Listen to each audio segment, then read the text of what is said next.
Emma Carver had spent years hiding from the ghosts of her past, retreating to the solitude of the Montana woods, hoping the quiet would drown out the war that still echoed in her bones. But that morning, as she hiked the familiar trail behind her cabin, something shifted in the air. The silence was heavy, oppressive. And then she saw him, a golden retriever dragging a heavy, tarp-wrapped bag down the slope, as if it were the most important thing in the world. When the dog stopped in front of her, Emma froze, her heart pounding. Inside the bag was a boy, barely breathing, bruised and broken but alive. His eyes met hers, and for the briefest moment she felt a pull deep inside her that she couldn't explain. He reached for her, whispering one word, "Mommy." Emma didn't know who he was or how he'd gotten here, but the moment his hand touched hers, she knew. This child, this lost soul, was somehow connected to her in a way she couldn't yet understand. And the dog, Captain, seemed to be waiting for her to accept that the past she had buried had just come knocking at her door. The war wasn't over. It had only just begun. The woods behind Emma Carver's cabin in rural Montana had always been her sanctuary. The tall pines stood like sentinels, their whispering needles catching secrets the world had long since forgotten. When she returned from her second tour in Afghanistan, scarred inside and out, she bought the land with her combat pay and disappeared into it. No neighbors. No traffic. No questions. Just the wind. And quiet. She liked the silence, mostly. It muffled the echoes of war, the sharp bark of gunfire, the shriek of metal, and the sound her best friend made when he died in the dust beside her. In the woods, those memories faded into softer things. The snap of twigs underfoot, the rustle of deer in the brush, the call of hawks overhead. She could breathe here. Not easily but enough. Each morning, Emma hiked the same trail behind the cabin, a well-worn loop she could walk blindfolded.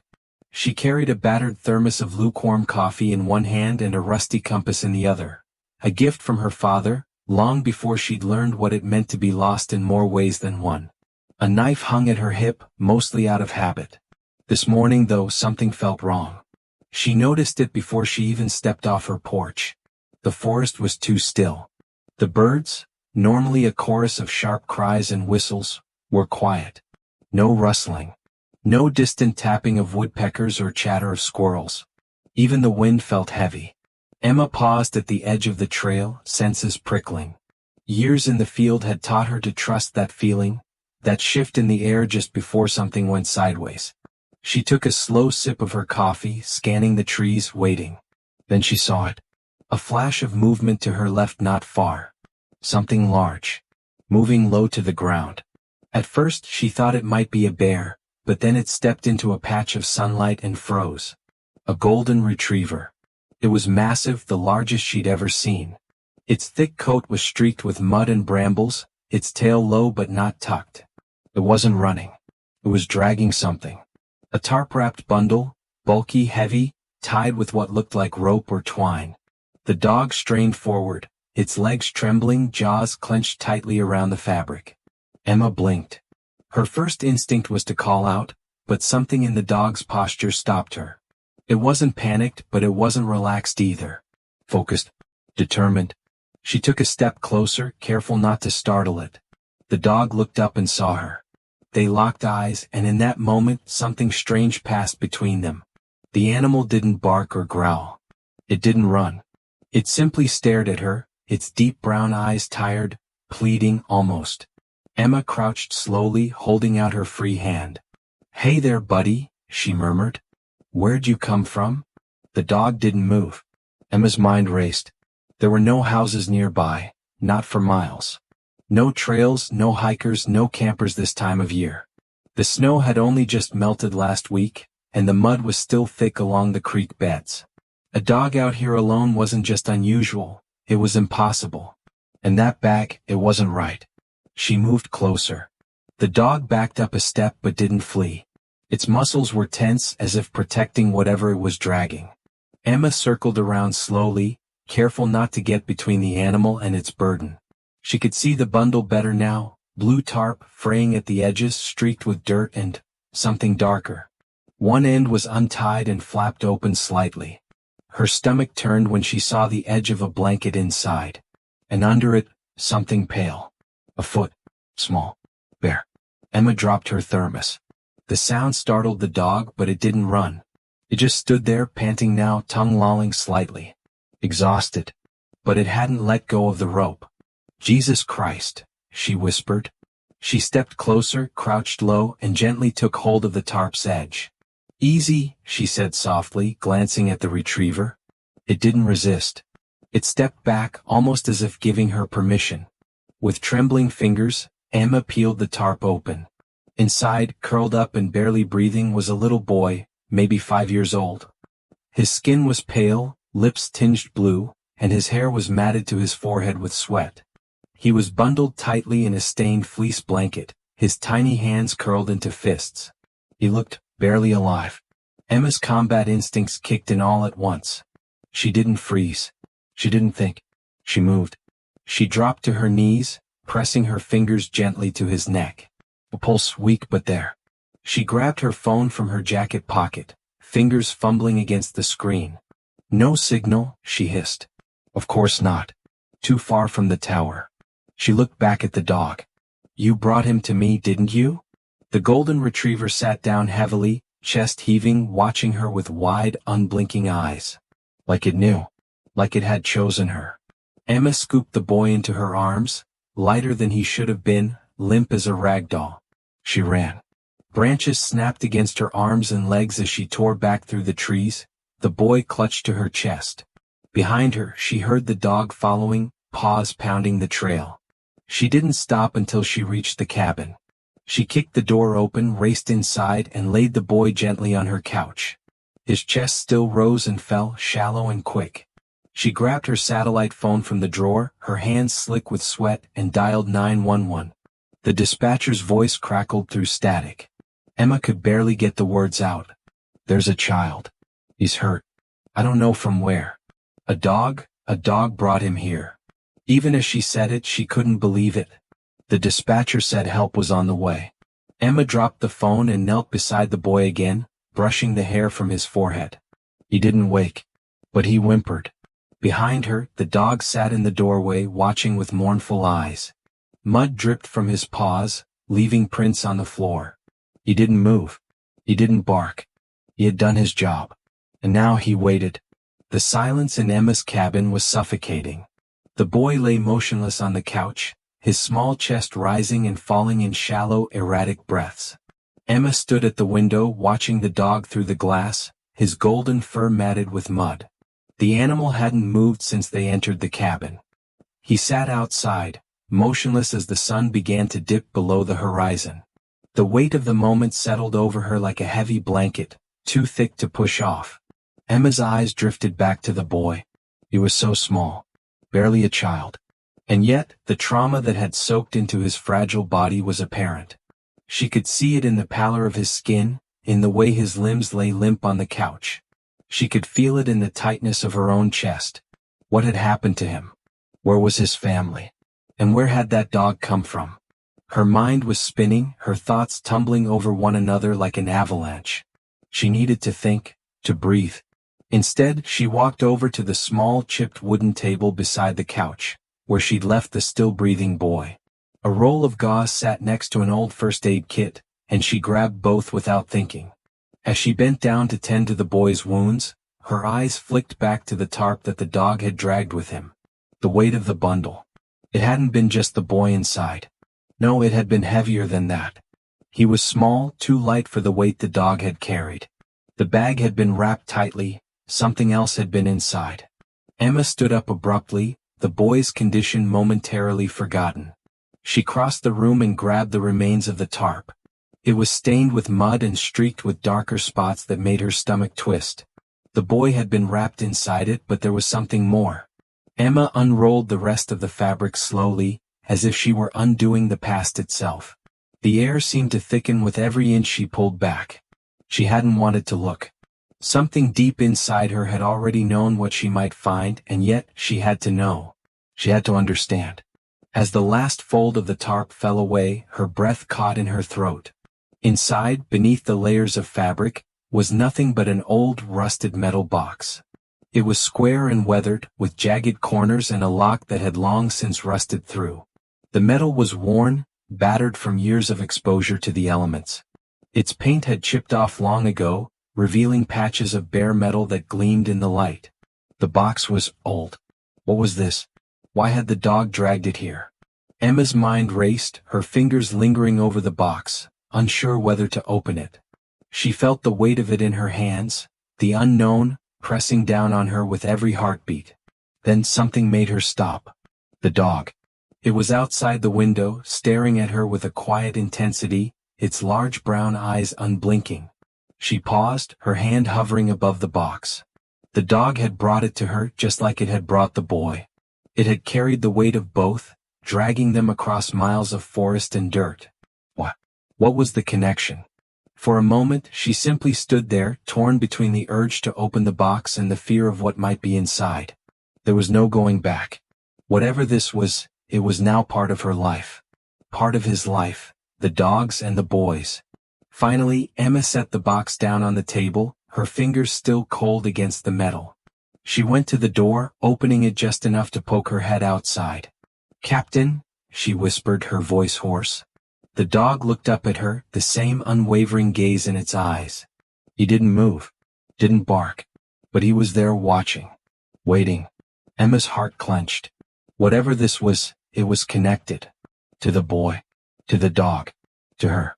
"I'll open it," she said, though the words felt more like a promise to herself than anything else. She didn't expect the dog to understand, but she felt the weight of his attention on her.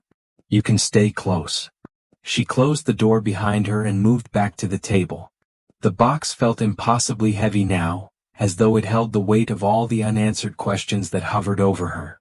The lock, which had once been a barrier, was now broken, and with a steady hand she pried it open. Inside was a small bundle of papers. Old, brittle, yellowing. At first she didn't recognize them, they were too ancient, too worn. But as she carefully unfolded one, her stomach dropped. It was a military document. Her breath caught as she traced the edges of the paper with trembling fingers. The words were faded, but the title was clear: Top Secret, Personnel Files. Her mind raced. It wasn't just any document. It was hers. Her name. Her unit. There in black and white. Everything she had done, everything she had been through, was written on those pages. Dates. Locations. Names of people she had left behind. And then a name she hadn't seen in years. A name she never thought she'd have to think about again. Jonathan Moore. Her heart stopped. She stared at the page, her breath quickening. Jonathan had been her best friend, her battle buddy. The one who had died in the ambush. The one she had failed to save. Her hand began to shake as she pulled out another page and then another. They were all the same. Records from a life she had tried to bury. The dog had known. It had known everything. Emma staggered back, clutching the documents to her chest, her mind spiraling. She didn't understand. She couldn't. The dog had carried these papers for years across the wilderness. What? How was any of this possible? And where was the boy's mother? Before she could gather her thoughts, a soft sound came from the couch. The boy. He was awake. The boy's eyelids fluttered open, his gaze blurry and confused. Emma barely noticed the chill that ran through her until she heard her own breath catch in her chest. She hadn't expected him to wake up so soon, especially not in this state. She'd expected to have more time to figure things out. But now there he was, staring at her with wide, haunted eyes, blinking as though he were seeing the world for the first time. She took a step closer, her hands still shaking, papers clutched to her chest. "Hey there," she said softly, trying to keep her voice steady. She didn't know what to say. How do you talk to a child who's been dragged across the wilderness by a dog, barely clinging to life? He didn't speak. He just stared at her, his eyes wide and distant. Emma's chest tightened. She kneeled beside the couch, gently brushing a lock of his dark, matted hair from his forehead. His skin was cold, clammy, but his pulse had steadied since she first found him. He was breathing more regularly now, though still shallow. "Can you hear me?" she asked, her voice quiet but firm. She had to know if he was with her, if he could even understand. His eyes followed her movements, but there was no sign of recognition. No sound. No response. The silence stretched between them, thick and uncomfortable. Emma swallowed hard. She had grown used to silence over the years, but this was different. This was a silence that felt suffocating, pressing down on her lungs. She reached for the small pitcher of water on the table beside her and poured a glass. She lifted it to his lips, and after a moment he opened his mouth, drinking slowly. His hand trembled as he held the glass, as if the simple act of drinking was too much for him. When he finished, he slumped back against the couch, his eyes still staring at her. Emma exhaled, sitting back on her heels, the weight of the moment settling over her like the heavy air outside. "Good," she murmured. "You're okay. You're safe now." But as she spoke, something gnawed at her. The boy wasn't just a survivor. He was a symbol of everything Emma had tried to escape. She had seen children like him in the war, caught in the crossfire, innocent lives destroyed by forces they couldn't understand. But this was different. This was too personal. The dog. The papers. Her past. Emma's thoughts crashed together. The documents she had found in the box, they weren't just military files. They were connected to something much deeper. The name Jonathan Moore had stood out like a beacon. She hadn't been able to make sense of it at first, but now, with the boy awake, a sickening thought began to creep in. She had to know who had sent him here. Why the dog had dragged that box to her cabin. Why it had chosen her. But she couldn't go down that path yet. Not with the boy still so fragile. Instead, she reached for the blanket that had been wrapped around him, folding it up slowly, her movements careful. She tried to focus on him, on making sure he was as comfortable as possible. But all the while, her mind was already 1,000 miles ahead, chasing ghosts from the past. A sharp bark broke her concentration. Startled, she looked up. The dog, Captain, was standing at the doorway, his body low to the ground, ears flat against his head. He wasn't growling, but his stance was tense, like he was guarding something. Or someone. Emma's heart skipped a beat. The dog never moved from his post, but his eyes never left her, his gaze as intense as before. He was still waiting. For something. Without thinking, Emma stood up, the papers from the box still clutched in her hands. She felt the need to do something, anything, to make sense of the situation, to ease the knot that had tightened in her chest. The dog followed her every move, his large frame filling the doorway. She couldn't shake the feeling that it was his presence that kept her grounded, as if, in some way, he was keeping her from losing herself to the weight of it all. She walked past him out onto the porch. The night air was cold, biting at her skin.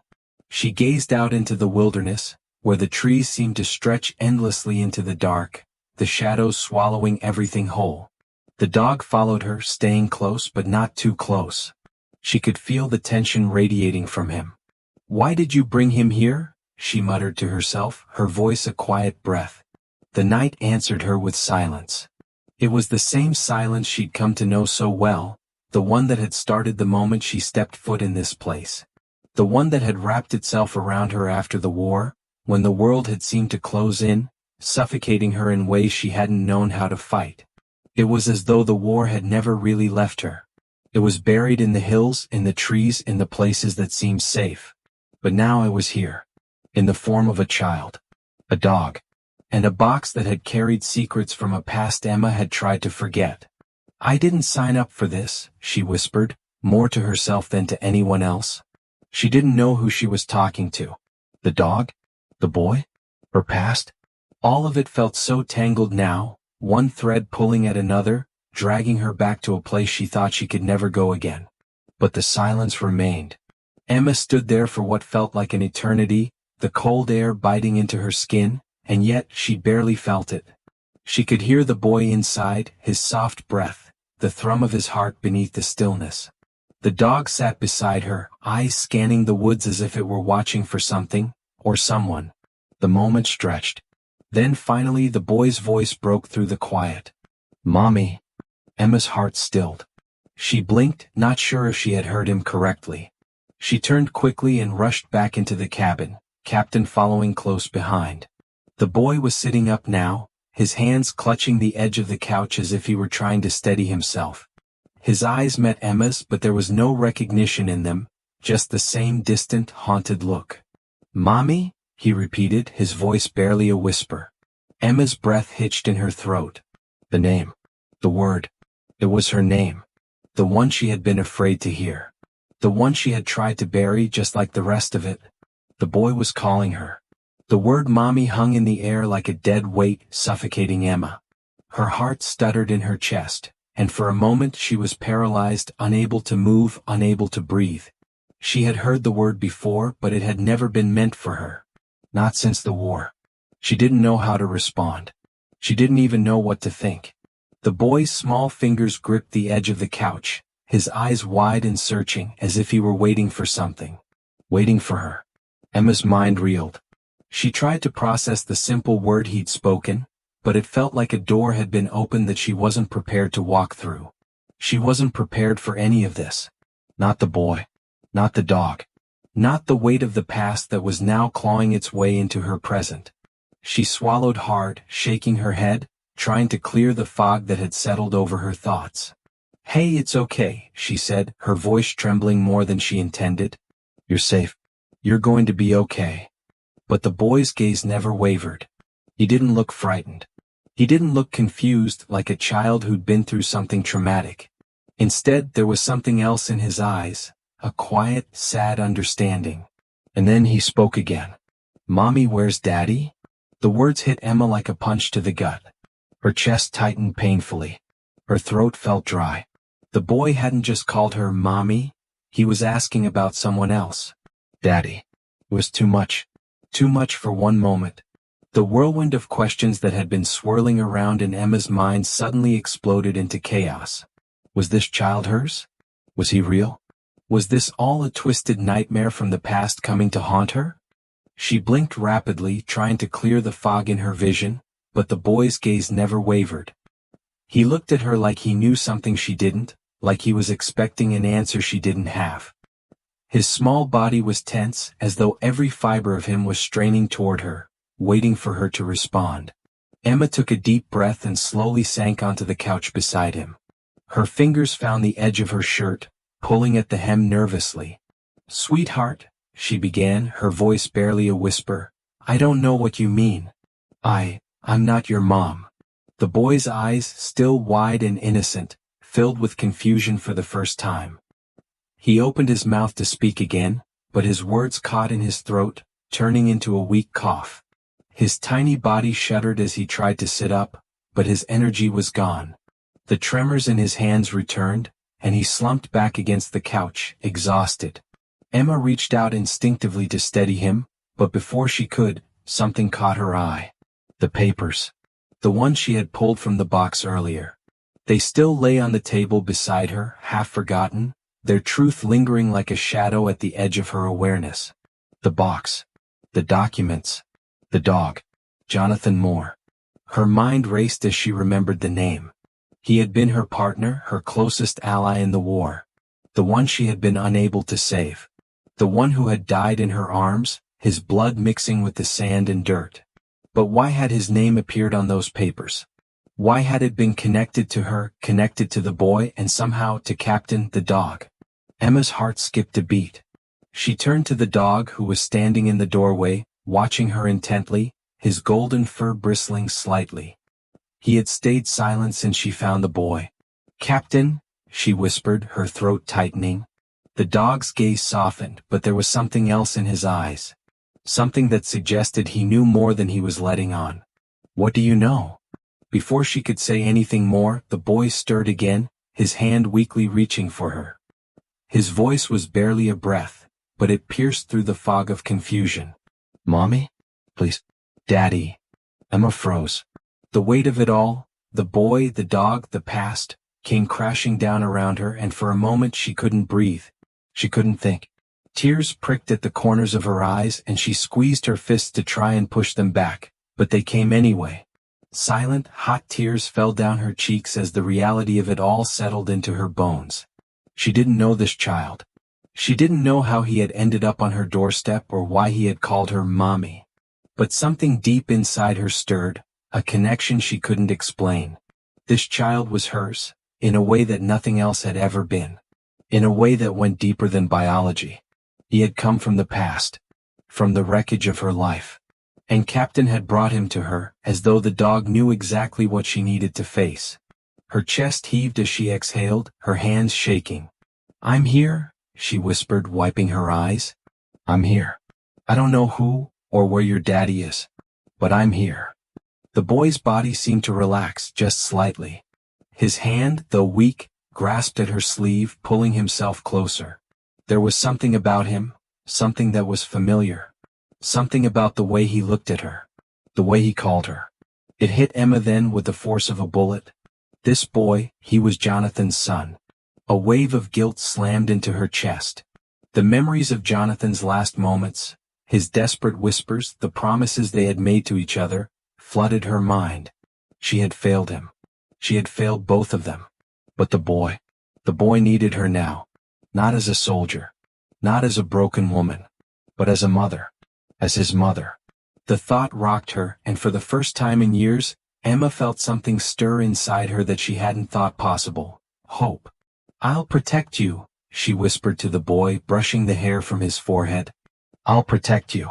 I promise." And in that moment she knew, this wasn't just a second chance for the boy. This was a second chance for her too. The past couldn't be undone, but it could be rewritten. She would make sure of that. Emma stood up, her hand reaching for the boy's small, trembling hand. "Let's get you some rest, kid," she said softly. "We've got a long road ahead of us." The night had settled in thick and heavy, the only sound in Emma's cabin the low hum of the wind outside, carrying with it the whispers of the mountains. The boy, still weak and fragile, had fallen into a deep sleep in the makeshift bed Emma had prepared for him. The warmth of the blanket wrapped around his small frame contrasted sharply with the chill that crept through the walls of the cabin. Emma sat at the small kitchen table, the rusted box still resting there in front of her, its contents spread out in disarray. The military files were strewn about, their edges curling from years of neglect. Each document, each faded letter, told a story she had long tried to forget. But she couldn't forget now. She couldn't look away. The boy's face lingered in her mind as she scanned the papers. His eyes so familiar. So full of unspoken pain. There was no denying it now. He was Jonathan's son. She had never met the boy, but she had seen enough to know it. The same haunted look. The same quiet resilience. And now he had come back to her not as a ghost from the past, but as a child she was meant to protect. Emma's hand hovered over a particular page. It was a photograph. A young boy no older than 7 or 8, sitting on a park bench with a man who looked so much like Jonathan it almost hurt. The picture had been taken years ago, long before Emma's world had been shattered in the sands of Afghanistan. She could see it clearly now, Jonathan's warm smile, his arm around the boy's shoulder. And the boy looking up at his father with wide, trusting eyes. She ran a finger over the photograph, the reality of it setting in. Jonathan had kept this photo tucked away, tucked inside his personal files, alongside all the others. But what had happened? Why hadn't she ever known? Why had the boy been hidden away, locked in the past with all the other secrets she'd buried? The door creaked open behind her, and Emma's heart jumped into her throat. She had been so lost in thought, so caught up in the documents, that she hadn't heard the dog move. Captain stood at the threshold, his golden coat gleaming in the low light. His eyes met hers, calm and unwavering, like he was waiting for her to notice something. Waiting for her to understand. Emma stood slowly, crossing the room toward the dog. She didn't speak right away. There was no need for words between them. Not anymore. She knew what he was here for. She had felt it the moment he brought the boy to her cabin. "What is this, Captain?" she whispered, her voice barely a breath. "Why now? Why him?" The dog stepped into the room, his tail flicking behind him as he moved past her and toward the photograph. With a sharp bark, he nudged the photo gently, his head cocked to the side as though to say, "Look." Emma's heart fluttered. She crouched down beside the dog and picked up the photograph. The boy. The man. Jonathan. The connection was undeniable. Her fingers trembled as she ran them over the edges of the picture, her eyes scanning the text beneath it. Jonathan Moore, U.S. Army, MIA 2012. Mia. Missing in action. The words that had haunted her nightmares since the day it happened. She had never received a body. Just a letter. Just the silence. The empty promise that had lingered between them. Jonathan, she whispered, her throat tight. The memory of his face flashed in her mind, strong, determined, always ready to make a joke even in the darkest moments. But now he was gone. His son was here, and Emma didn't know what to do with the child. She didn't know what to do with any of this. She glanced at Captain. He was still watching her, his eyes steady. He had brought the boy to her for a reason. The dog didn't just wander. He was a creature of purpose. And somehow, his purpose had become intertwined with hers. But why? The boy stirred on the couch behind her, and Emma stood quickly, her heart leaping. She moved toward him, brushing her hand gently across his forehead. His eyes were closed, but there was a quiet whimper in his chest as if he were still trapped in some nightmare she couldn't see.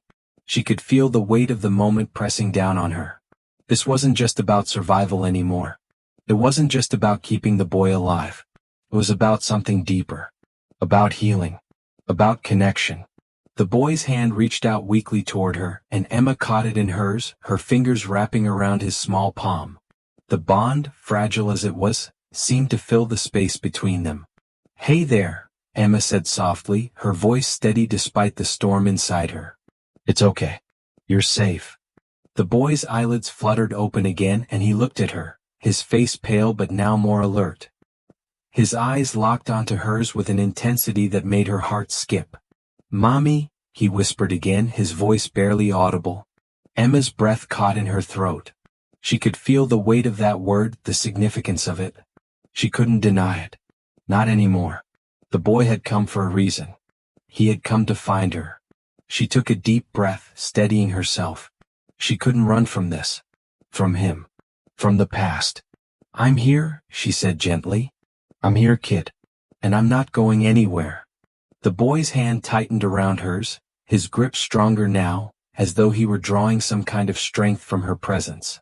For a moment, there was nothing but the quiet between them, the soft rise and fall of the boy's breath, the steady presence of the dog at the door, the lingering weight of the photograph in Emma's hand.